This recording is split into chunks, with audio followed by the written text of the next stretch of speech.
ಇವತ್ತಿನ ದಿನದ ಪ್ರಮುಖವಾದಂಥ ಒಂದು ವಿಷಯ. ಅದರಿಂದ ನಿಮ್ಮೆಲ್ಲರಿಗೆ ತೊಂದರೆ ಕೊಟ್ಟು ಇವತ್ತು ಕರೆಸಿದ್ದೇನೆ, ದಯವಿಟ್ಟು ಕ್ಷಮಿಸಿ. ನಾನು ಇವತ್ತಿನ ಈ ಒಂದು ವಿಷಯವನ್ನು ಬಹುಶಃ 1ನೇ ತಾರೀಕು ಇಲ್ಲ 2ನೇ ತಾರೀಕು ಮಾಡಬೇಕಾಗಿತ್ತು. ಆದರೆ ನಾನು ನಮ್ಮ ಕುಟುಂಬದ ಒಂದು ಕಾರ್ಯಕ್ರಮದ ಹಿನ್ನೆಲೆಯಲ್ಲಿ ಇವತ್ತು ಭಾಳ ತಡವಾಗಿ ಕರೆದಿದ್ದೇನೆ. ಕಳೆದ ತಿಂಗಳು 29ನೇ ತಾರೀಕು ರಾಜ್ಯದ ನಮ್ಮ ಉಚ್ಚ ನ್ಯಾಯಾಲಯದಲ್ಲಿ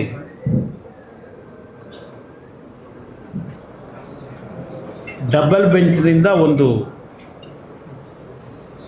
ತೀರ್ಪನ್ನು ಕೊಟ್ಟಿದ್ದಾರೆ.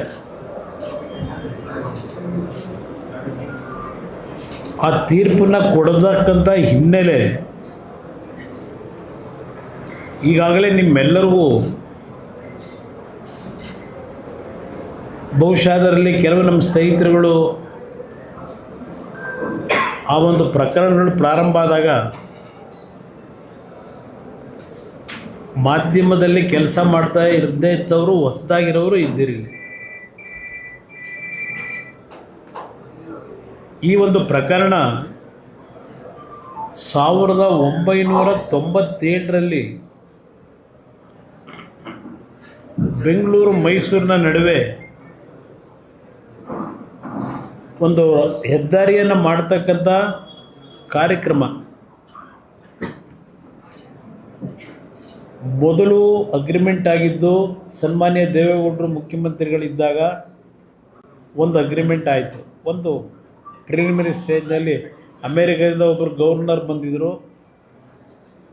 ಅವರ ಸಮ್ಮುಖದಲ್ಲಿ ದೇವೇಗೌಡರ ಸಮ್ಮುಖದಲ್ಲಿ ಒಂದು MOU ಆಗಿತ್ತು. ಅದಾದಮೇಲೆ ಸನ್ಮಾನ್ಯ ದೇವೇಗೌಡರು ದೆಹಲಿಗೆ ಹೋದರು ಪ್ರಧಾನಮಂತ್ರಿಗಳಾಗಿ. ಆಮೇಲೆ ಬಂದಂಥ ಸರ್ಕಾರದಲ್ಲಿ ಹಲವಾರು ಬೆಳವಣಿಗೆಗಳಾಗೋಗಿದೆ. ಆ ಒಂದು ಯೋಜನೆಯನ್ನು ತೆಗೆದುಕೊಂಡಂಥ ಕಂಪ್ನಿ ಏನಿದೆ, ನೈಸ್ ಕಂಪ್ನಿ ಅಂತಕ್ಕಂಥದ್ದು, ಅವರಿಗೆ ಬೇಕಾದಂಥ ರೀತಿಯಲ್ಲಿ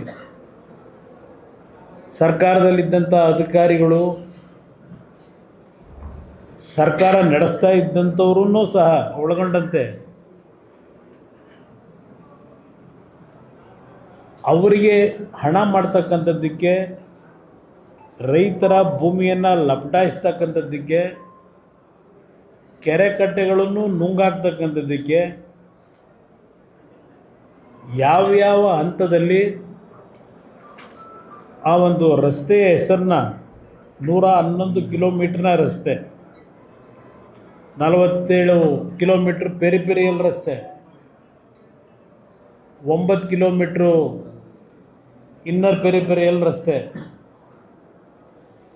ಅದರ ಜೊತೆಗೆ 5 ಟೌನ್ಶಿಪ್ಪು. ಏಕೆಂದರೆ ಆ ಸಂದರ್ಭದಲ್ಲಿ ರಸ್ತೆ ಮಾಡಿ ಆ ರಸ್ತೆಯಲ್ಲಿ ಟೋಲ್ ಕಲೆಕ್ಟ್ ಮಾಡೋದ್ರಿಂದ ಆ ಕಂಪ್ನಿ ಏನು ಇನ್ವೆಸ್ಟ್ಮೆಂಟ್ ಮಾಡ್ತಾರೆ, ಟೋಲ್ನಿಂದ ಹಣವನ್ನು ಸಂಗ್ರಹ ಮಾಡ್ತಕ್ಕಂಥದ್ದು ಲಾಭ ತರಲ್ಲ, ಅವರಿಗೆ ತೊಂದರೆಗೆ ಒಳಗಾಗ್ತಾರೆ ಅಂತೇಳಿ ಟೌನ್ಶಿಪ್ಗಳನ್ನು ನಿರ್ಮಾಣ ಮಾಡಬೇಕು ಅಂತಕ್ಕಂಥ ನಿರ್ಧಾರಗಳಾದಂಥದ್ದು. ಆ ಟೌನ್ಶಿಪ್ನ BMIC ಪ್ರಾಜೆಕ್ಟ್ನ ಹಿನ್ನೆಲೆ ಏನಿದೆ, ಮೊನ್ನೆ 29 ಜುಲೈ ತಿಂಗಳು ಯಾವೊಂದು ಹೈಕೋರ್ಟ್ನ ಒಂದು ತೀರ್ಪು ಕೊಟ್ಟಿದ್ದಾರೆ. ಇಲ್ಲಿ ತೀರ್ಪು ಒಂದು 20 ಪೇಜ್ ಇದೆ. ಈ ಅರ್ಜಿಗಳು ಹಾಕೊಂಡವರಲ್ಲ, ಇದೊಂದು 75% ಇದೆ. 150 ಅರ್ಜಿಗಳು ಈ ಒಂದು ಇದರಲ್ಲಿ ಆಗಿರ್ತಕ್ಕಂಥದ್ದು. ಈ ಮೈಸೂರು ಬೆಂಗಳೂರಿನ ಮೂಲ ಸೌಕರ್ಯಗಳನ್ನು ಮಾಡ್ತಕ್ಕಂಥ ಒಂದು ದೀರ್ಘಾವಧಿಯ ವಿವಾದ ಏನಿದೆ,